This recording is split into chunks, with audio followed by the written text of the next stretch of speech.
Hello, everyone. My name is Quinn Henoch, and thank you for joining me for the International Congress of Exercise and Sports Performance. I'm honored to be here. I'm going to talk about training load monitoring as a means of reducing risk and managing injury.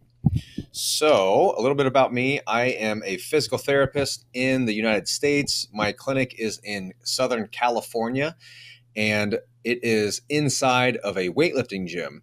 My athletic background, I played American football at university, and then after university, I started to compete in the sport of weightlifting, and that was around the time that I began my doctoral training in physical therapy, and I've been doing both ever since. Ever since 2010, started my weightlifting career as a student PT up until now.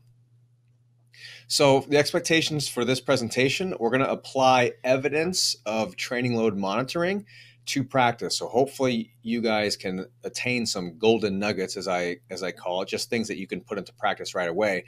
We're going to make sure that we think in principles and not in black and white.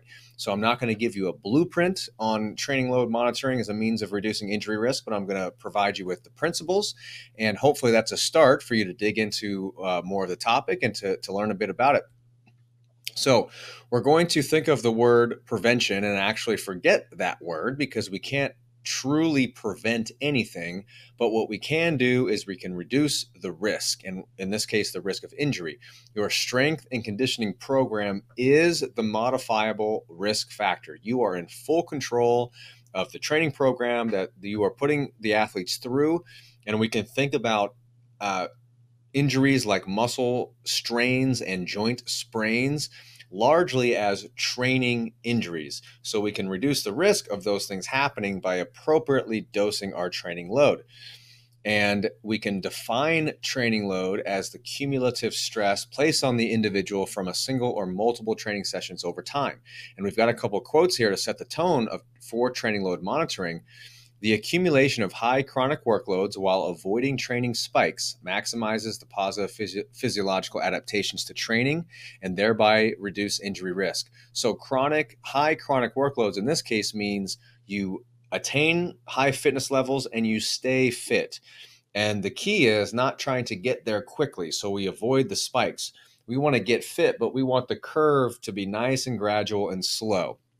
And then more of the same, the appropriately graded exercise or prescription of high training loads should improve players' fitness, which in turn may protect against injury. So we want high training loads. We want to be chronically fit, but we want to make sure that we get there in a sustainable way. So what training load metrics are we looking at? What do we track? External load markers are defined as quantifying the stimulus applied to the athlete. And these are probably more of what we think about when we think about training load metrics. Could be frequency of training, duration, the velocity of the movement, absolute intensity of the movement, average intensity of the movement, maybe across multiple sets, tonnage, which is sets times reps times load. Then we've got internal load metrics, which is quantifying the response to the stimulus applied. Things like heart rate or RPE, SRPE, which is the session RPE. The athlete rates the entire session. There's a combination. We can combine internal and external load metrics.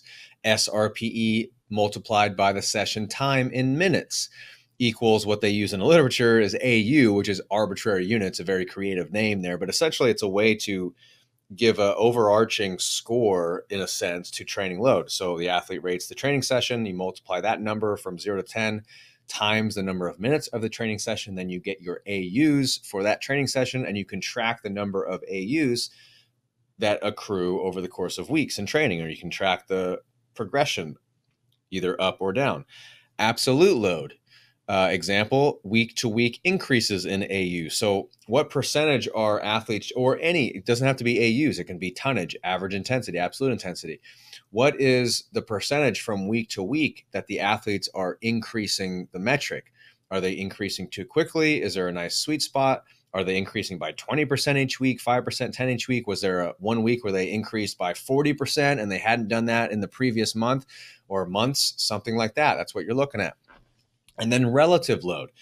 Basically, relative load is what you're currently doing versus what you've been prepared for. And we're going to dig into that a little bit more. Something that's been termed acute to chronic workload ratio is a measure of relative load. It is a measure of what you are currently doing versus what you have been prepared for. And essentially, if we look at this example, it's a ratio. So we've got a numerator and a denominator. The numerator, or the acute load, is the load of the most recent microcycle. So the last 7 to 10 days, what did you do? And how are we defining load? Any one of these metrics, depending on the goal. Are you tracking, is the goal intensity? Is the goal load on the bar? Is the goal volume? Is it velocity? Any of these metrics we can use based on the athlete in question. But so that goes on the top, the most recent microcycle. And on the bottom, the denominator is the average load of the previous 4 weeks. That's defined as the chronic load. So you have what the athlete has currently done over what they, on average, have done. And it's a 5 week, it could be a 3, a 4, a 5 week block that you're looking at. Generally, we want this to be 1 week. We want this to be the 4 weeks previous. So this right here would be a 5 week block, the entire ratio. So for example, the most recent microcycle is 500 AU. So this last week, the athlete did 500 AUs. And the mean, or the average training load of the previous 4 weeks, the average chronic load, was only 250. So the AC ratio, the acute to chronic workload ratio for this week, is a 2, 500 over 250. Now you say, well, what does a 2 mean? Is that good? Is that bad? Well, this is what the data says. And this is just another example, just me more so saying the same, i.e., essentially this past week's training load was double what the lifter had been averaging over the previous month. That's what the 2 means. The 2 means that this athlete did twice as much as they had averaged over the previous month. Maybe that's okay. Maybe it increased their risk because they doubled their work. This is what the data says. So here in the blue, this is data coming from a number of studies, and you can look up here for the reference. A number of studies on Australian rules football, soccer, which is European football, actual real football, and cricket and rugby. So they look at these sports, they talk to the coaches, they look at training logs, they get an idea of what their chronic averages are. So over here in the blue, we have chronic workload, which is, again, basically what their preparation is. At 100 means that they are at a normal average. This is generally the amount of work that is normal for them. How do they know that? They talk to the coaches, they got training logs. A 50 in chronic workload would be like somebody went on a vacation or they got hurt and they were only doing 50% of what they normally do in a given 4-week block. Hopefully that makes sense. Here on the x-axis, we have the acute load. So what have they done over the past 7 to 10 days? So we have our ratio, acute to chronic workload. And then we can start matching up these numbers here. So let's say, hypothetically, an athlete is at 100% of their normal loading week this past week. So they did 100% of what they typically would do. However, their chronic workload the past 4 weeks was only at 40%. And that could be for a number of reasons. Maybe they went on vacation. Maybe it was the off season. Maybe this past 4 or 5 weeks, they've been on vacation at home. It's summer break. It's a college athlete and they just weren't doing anything. But then they come back to camp and all of a sudden they're jumping in to what would have been a normal week during any type of training season. Well, look what happens when we put those two numbers together. This 28.2 means that that athlete is at a 28% increased risk of injury. Doesn't mean they're going to get injured. It just means that because their chronic workload was low, that means their preparation was low. That means they were deconditioned, and they're increasing their risk if they want to spike their acute load all of a sudden to a normal. Hopefully that makes sense. This is just a visual of the same thing. So what they actually found in the literature was a quote unquote sweet spot of an acute to chronic workload ratio of 0.8 to 1.3. Do not memorize that. So that's the green here. So athletes who had an AC ratio of 0.8 to 1.3 generally had lower injury risks than if they started to spike their AC ratio, basically if they started to do more than they were prepared for, which would have been like the example above. But don't memorize that. Just memorize the concept of spiking your work as a means of increasing risk. But what's interesting is check out what that slope is doing on the other side. It's starting to curl up over here too. This is a U curve, which means that if an athlete does too little, if their AC ratio is too low, they start increasing their risk of injury. So they're not doing enough to stay conditioned. And we actually can see that over here. Let's say acute to chronic workload ratio is at 100. So they actually averaged their normal. But if they're only doing a little bit this past week, we're still kind of in the red.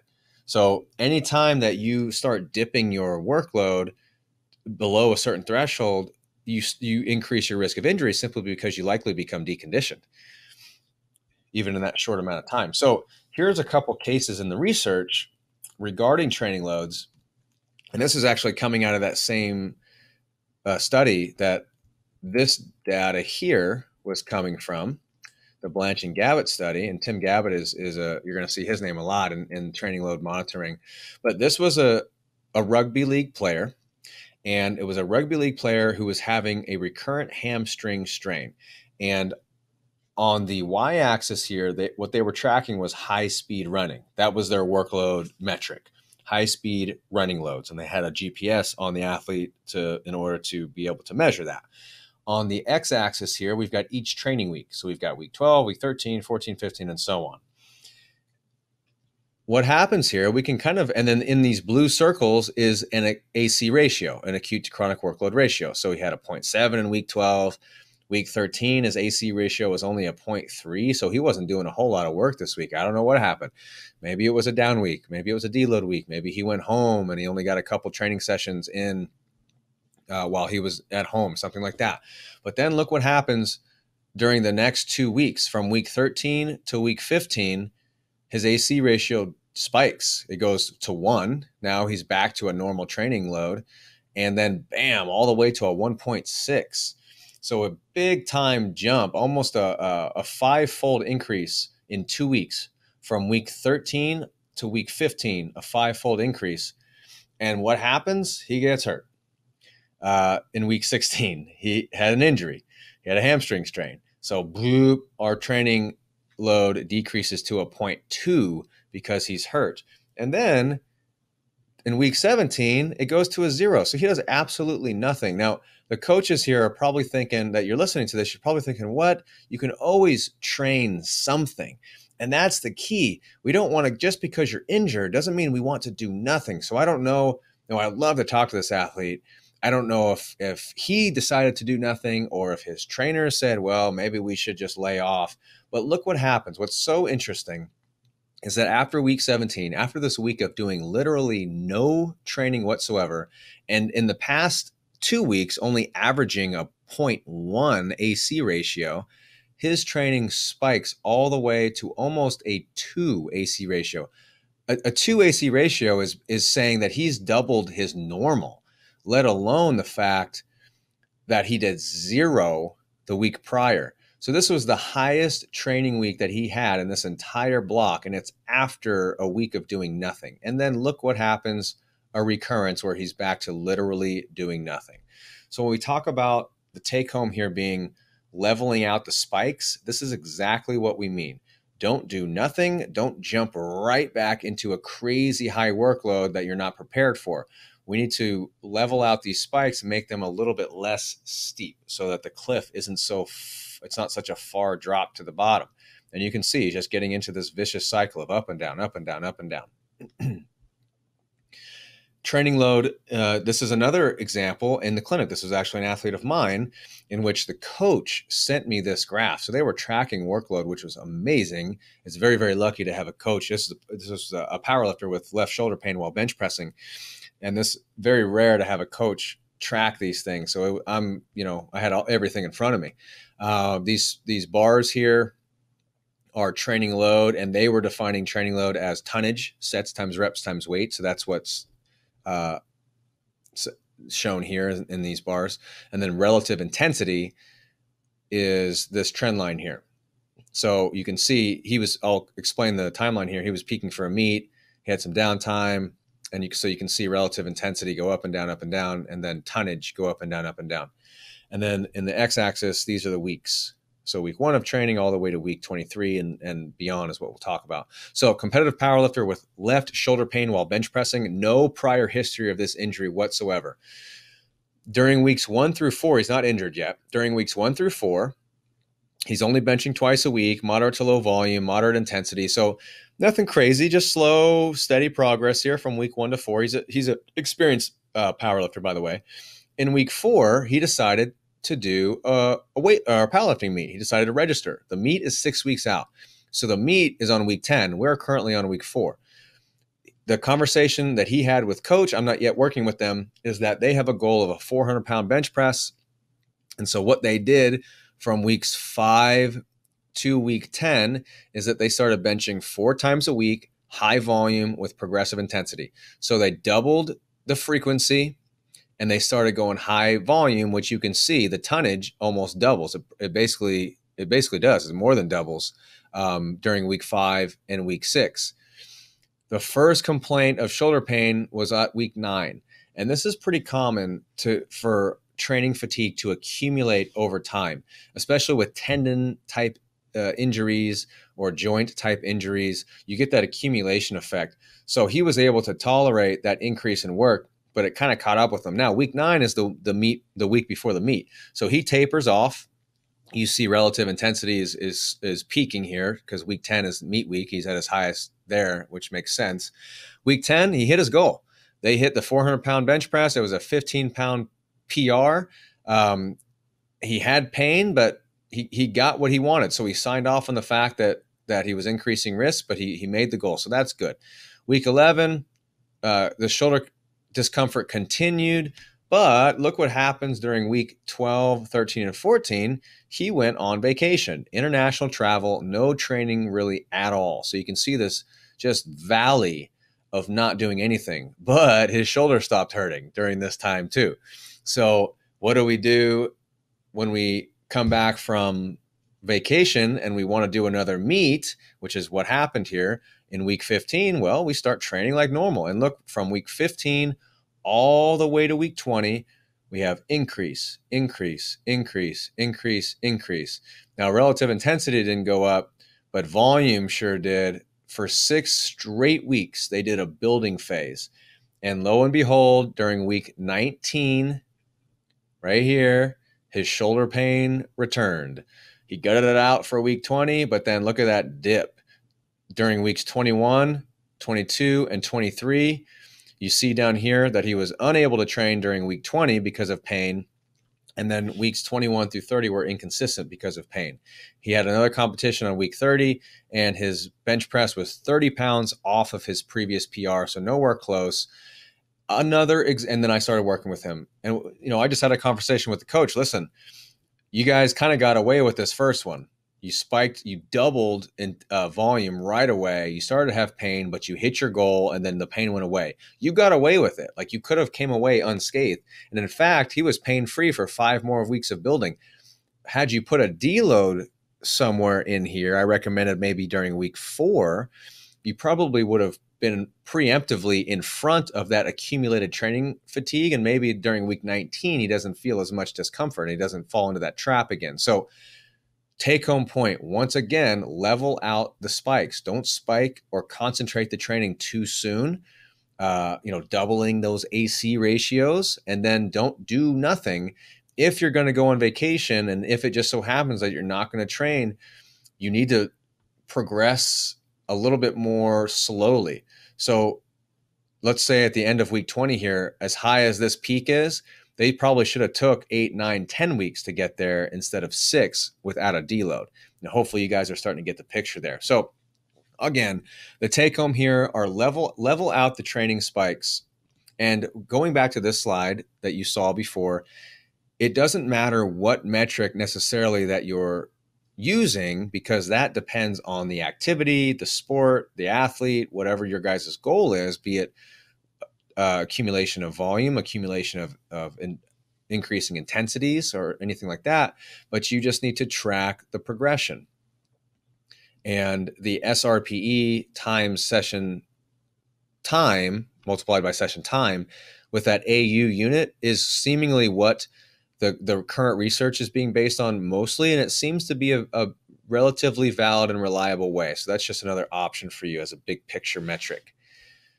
And to close, we have a quote here that ultimately attaining high chronic training loads without rapid spikes in the process is considered best practice. And I know that this is probably common sense for you guys, but we simply don't do it. We wonder, athletes get hurt and we start falling into the trap of minutia of, well, maybe their right glute med doesn't fire, or these types of things that we're not measuring for, but yet we ignore the fact that they ramped up their training volume within a very concentrated amount of time, and it was just too much. They had never been prepared for that, these types of things. So these are two recent studies on the topic. This review right here,